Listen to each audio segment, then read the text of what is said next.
Hi. നിങ്ങൾ അബ്രോഡിലേക്ക് പോവുകയാണെങ്കിൽ this video might be useful for you.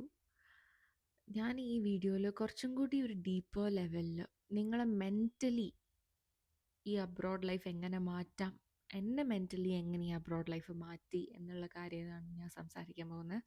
Because most of the videos അല്ലെങ്കിൽ ഇൻസ്റ്റാഗ്രാമിലൊക്കെ നമ്മൾ കാണുന്നത് അബ്രോഡ് ലൈഫിൻ്റെ പോസിറ്റീവ്സും പിന്നെ മെയിൻലി നിങ്ങൾ എന്തൊക്കെ പ്രൊസീജിയേഴ്സ് ചെയ്യണം പുറത്ത് പോകുമ്പം എന്നുള്ള കാര്യങ്ങളൊക്കെയാണ് ഉണ്ടാവുക. So I wanted to tell more about how you will be changed, like നിങ്ങളുടെ പേഴ്സണാലിറ്റി എങ്ങനെ മാറാം, അല്ലെങ്കിൽ നിങ്ങളുടെ മെൻ്റലി ഇതിനെ എങ്ങനെ എഫക്റ്റ് ചെയ്യുക എന്നുള്ളൊരു കാര്യമാണ്. ഇപ്പോൾ ഒരു 1.5 കൊല്ലമായിട്ട് ഞാനിപ്പം ഫ്രാൻസിലാണ്. അബ്രോഡ് വന്നതിന് ശേഷം ഞാൻ അത്യാവശ്യം ഭയങ്കര ഇൻഡിപെൻഡൻ്റായി. ബേസിക്കലി എല്ലാം ഒറ്റയ്ക്കാണ് ചെയ്യുക. വീട്ടിൽ അങ്ങനെ ആയിരുന്നില്ല. നാട്ടിൽ അമ്മയും അച്ഛനാണ് കംപ്ലീറ്റ്ലി എന്നെ ടേക്ക് കെയർ ചെയ്യാറ്.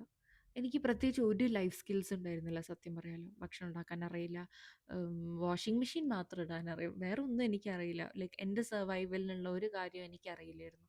അടിച്ചു വാരാറൊന്നും ഉണ്ടായിരുന്നില്ല. പ്രത്യേകിച്ച് അങ്ങനെ വീട്ടിൽ ഞാനായിട്ടൊരു പണി എടുക്കാറുണ്ടായിരുന്നില്ല. അപ്പോൾ ഈ അബ്രോഡിലേക്ക് വന്നതിന് ശേഷം എല്ലാം ഞാനായിരുന്നു ചെയ്യേണ്ടത്. സോ ഞാൻ ബേസിക്കലി എല്ലാ ലൈഫ് സ്കിൽസും ഒറ്റയടിക്ക് പഠിച്ചു. അതുകൊണ്ട് തന്നെ അത്യാവശ്യം ബുദ്ധിമുട്ടായിരുന്നു തുടക്കത്തിൽ. പക്ഷേ നിങ്ങൾക്ക് ഓൾറെഡി അങ്ങനത്തെ കുറച്ച് സ്കിൽസ് ഉണ്ടെങ്കിൽ it might not be as hard for you. പക്ഷേ ഒരു നല്ലൊരു ഗ്രോത്ത് ആയിരിക്കും ഇത്. ബിക്കോസ് നിങ്ങൾ എവിടെ ഇട്ടാലും നിങ്ങൾക്ക് എന്തും ചെയ്യാം ഒറ്റയ്ക്ക് എന്നുള്ളൊരു സെൻസ് ഓഫ് പ്രൗഡ്നെസ് വരും ഈ ഫീലിംഗ് ഓഫ് ഇൻഡിപെൻഡൻസിൽ. പക്ഷേ ഈ പോസിറ്റീവ്സ് അല്ലാണ്ട് ചിലപ്പം ഒരു നെഗറ്റീവ് സൈഡ് ഓഫ് ഇൻഡിപെൻഡൻസ് എന്താണെന്ന് വെച്ചാൽ ചിലപ്പോൾ ഒരു ലോൺലി ഫീലിംഗ് വരും.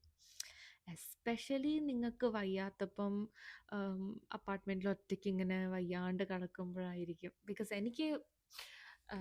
എനിക്ക് പൊതുവേ ഏറ്റവും ലോൺലി ആയി ഫീൽ ചെയ്യാറ് ഞാൻ സിക്കാവുമ്പോഴാണ്. അപ്പോഴാണല്ലോ നമുക്ക് നമ്മുടെ ഫാമിലി മെമ്പേഴ്സിനെ അത്രയ്ക്ക് മിസ് ചെയ്യുക. അപ്പോൾ അങ്ങനത്തെ കുറച്ച് ആസ്പെക്ട്സിലാണ് ഈ ഓവർ ഇൻഡിപെൻഡൻസ് വേണ്ട എന്ന് എനിക്ക് തോന്നാറ്. പക്ഷേ ഒരു അബ്രോഡ് ലൈഫിൽ ഇതും ഒരു ഭാഗമാണ്. ചിലപ്പോൾ നമുക്ക് തോന്നും that we don't belong anywhere എന്ന്. ബിക്കോസ് ഇപ്പോൾ എസ്പെഷ്യലി ഞാൻ ഫ്രാൻസിൽ വന്നുകൊണ്ട് ഫ്രാൻസിൽ ഫ്രഞ്ചാണ് സംസാരിക്കുക. Culture is different, the language is different, people look different, people are brought up in A different വേ. അപ്പോൾ നമ്മുടെ ആ ഒരു നാട്ടിലത്തെ ഫീലിംഗ് ഓഫ് ബിലോങ്ങിങ്നെസ് ഒന്നും ഇവിടെ നമുക്ക് കിട്ടില്ല. അതുകൊണ്ട് തന്നെ നമ്മൾ കുറേയൊക്കെ ലൈഫ് സ്കിൽസ് പഠിക്കും, but at the same time there are many a times where you feel lonely also. But that's a part of this journey. That's something that you should know and you should be aware of even before you plan on going abroad. പിന്നെ വേറൊരു important change എനിക്ക് എന്തുണ്ടായെന്ന് വെച്ചാൽ financially ഞാൻ മണിയൊക്കെ manage ചെയ്യാൻ പഠിച്ചു. And my relationship with money changed. പണ്ടൊക്കെ നാട്ടിലാവുമ്പം കോളേജിലൊക്കെ പഠിച്ചപ്പം വീട്ടുകാരുടെ പൈസയിൽ ജീവിക്കുക. ഇപ്പോഴും ഞാൻ വീട്ടുകാരുടെ പൈസയിലാണ് ജീവിക്കുന്നത്. പക്ഷെ എന്തുണ്ടെങ്കിലും മാസം മാസം അല്ലെങ്കിൽ ആഴ്ചയ്ക്ക് വീട്ടുകാർ പൈസ അയച്ചു തരും. എന്തത്യാവശ്യം ഉണ്ടെങ്കിലും അവർ ടേക്ക് കെയർ ചെയ്യും. പിന്നെ INR-ലാണല്ലോ എല്ലാ ട്രാൻസാക്ഷനും. അതുകൊണ്ട് നമുക്ക് എങ്ങനെയൊക്കെ, പിന്നെ കോളേജിൽ പഠിക്കുമ്പോൾ നമ്മൾ അത്രയും യങ് ആകുമ്പം we really don't think much about managing our expenses. നമുക്ക് വേണ്ടിയത് വാങ്ങി കഴിക്കും, അങ്ങനെ ബഡ്ജറ്റിൽ ഇങ്ങനെ ജീവിച്ചു പോവും, നമ്മൾ ഓക്കെ ആയിരിക്കും. പക്ഷേ ഈ അബ്രോഡ് വരുമ്പം കറൻസി ഡിഫറെൻ്റ് ആണ്, പവർ ഓഫ് കറൻസി ഡിഫറെൻ്റ് ആണ്. നമ്മളെ നാട്ടിൽ കിട്ടുന്ന പോലെ ഈ ചെറിയ ചെറിയ പീടിയൊന്നും ഇവിടെ ഇല്ല. എന്താണേലും അത്യാവശ്യം ചിലവ് ആവും. അപ്പം നമ്മുടെ ആ ഒരു ബഡ്ജറ്റ് മൈൻഡ് സെറ്റ് ഇവിടെ it will definitely be more expensive than in India. പക്ഷേ ഇപ്പോഴും ഞാൻ ഭയങ്കര ബഡ്ജറ്റിലാണ് നിൽക്കുന്നത്. ഇപ്പോൾ ഇതെൻ്റെ സെക്കൻഡ് ഇയർ ആണ് ഫ്രാൻസിൽ. ഞാൻ ഫസ്റ്റ് ഇയർ ഇവിടെ അത്യാവശ്യം എല്ലാ കാര്യത്തിലും ഞാൻ ഭയങ്കര പിശുക്കിയിട്ടാണ് ജീവിച്ചത്. സത്യം പറയാലോ, ഫുഡ് പോലും ഞാൻ മര്യാദയ്ക്ക് കഴിച്ചില്ല. വേണ്ട ന്യൂട്രീഷ്യസ് വെജിറ്റബിൾസ് ആണെങ്കിലും ഒന്നും ഞാൻ അങ്ങോട്ട് വാങ്ങി കഴിച്ചില്ല. എന്തൊക്കെയോ ആണ് തട്ടിമുട്ടി ഉണ്ടാക്കി കഴിച്ചത്. സത്യം പറയാലോ, ഇപ്പം ഞാൻ എങ്ങനെ ജീവിച്ചിരിപ്പിരിക്കുന്നതെന്ന് പോലും എനിക്കറിയില്ല. ബിക്കോസ് ഞാൻ അങ്ങനത്തെ അത്രയ്ക്കും മാൽനറിഷ്ഡ് വൈബിലായിരുന്നു ഞാൻ കഴിച്ചുകൊണ്ടിരുന്നത്. So I really don't recommend that. അപ്പം നിങ്ങൾ എക്സ്പെക്റ്റ് ചെയ്യേണ്ടതാണ് ഈ ഒരു your relationship with money will change. നിങ്ങളുടെ മണി മാനേജ്മെൻറ്റ് അത്യാവശ്യം ടൈറ്റ് ആയിരിക്കും, നിങ്ങൾ ഭയങ്കര പിശുക്കിയിട്ടായിരിക്കും ജീവിക്കുന്നതെന്ന് നിങ്ങൾ അത് മനസ്സിൽ വെച്ചോണ്ട് വേണം വരാൻ. ആൻഡ് അതിനെങ്ങനെ ടാക്കിൾ ചെയ്യണമെന്ന് നിങ്ങൾ പ്ലാൻ ഉണ്ടാക്കിയിട്ടാണ് വരേണ്ടത്. പിന്നെ your priorities in life change.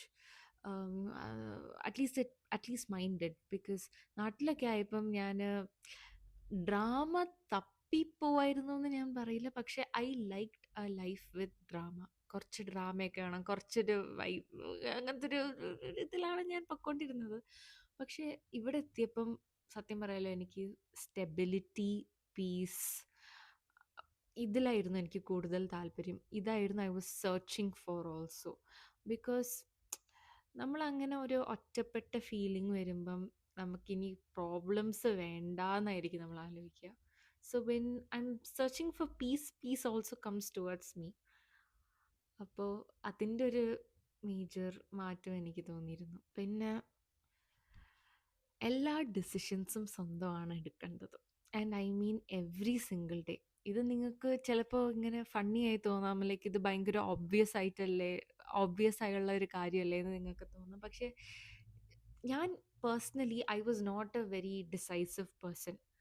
എന്നുവെച്ചാൽ ഞാൻ ഈ ഫുഡ് എന്താ വാങ്ങണ്ടേ, ഓർഡർ ചെയ്യണ്ടേന്ന് ആലോചിച്ച് സ്വിഗ്ഗി മണിക്കൂറോളം ഞാൻ സ്ക്രോൾ ചെയ്ത് അവസാനം ഞാൻ അപ്പുറത്തുള്ള തട്ടുകടയിൽ നിന്ന് എന്തെങ്കിലും വാങ്ങുന്ന തരം ഒരാളായിരുന്നു.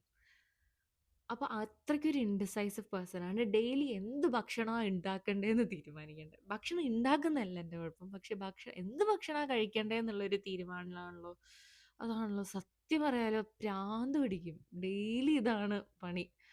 എൻ്റെ അമ്മയൊക്കെ കംപ്ലൈൻറ്റ് ചെയ്ത് ഞാൻ കേട്ടിട്ടുണ്ട് വീട്ടിലാകുമ്പോൾ, എന്തുണ്ടാക്കണം എന്നുള്ളൊരു കംപ്ലൈൻറ്റ്. സത്യം പറയല്ലോ അതിപ്പോൾ എനിക്ക് മനസ്സിലായി കിട്ടി. അതാണ് കുക്കിങ്ങിൻ്റെ ഏറ്റവും വലിയ problem, is to decide what to cook, not to cook itself. ഇതുപോലെ കുറേ എല്ലാ ഡിസിഷൻസും നമ്മളാണ് എടുക്കേണ്ടത്. സോ ആ ഒരു ഡിസിഷൻ എടുത്തെടുത്തുള്ളൊരു ടയേർഡ്നെസ് എനിക്ക് ഇടയ്ക്ക് ഫീൽ ചെയ്യാറുണ്ട്. I feel like I want my mom or my dad to come and take all the decisions for me, because എനിക്ക് ഇടയ്ക്ക് ഇങ്ങനെ മടുക്കും. അപ്പം അതും that's also something that you have to be ready for and that you should be okay with. പക്ഷേ on the whole abroad life ഞാനൊരു positive രീതിയിലാണ് I want you to see this entire abroad life, because it's a lot of growth. നിങ്ങൾ മാറും, you won't be the same person, you'll be a completely different person, but hopefully a completely better person.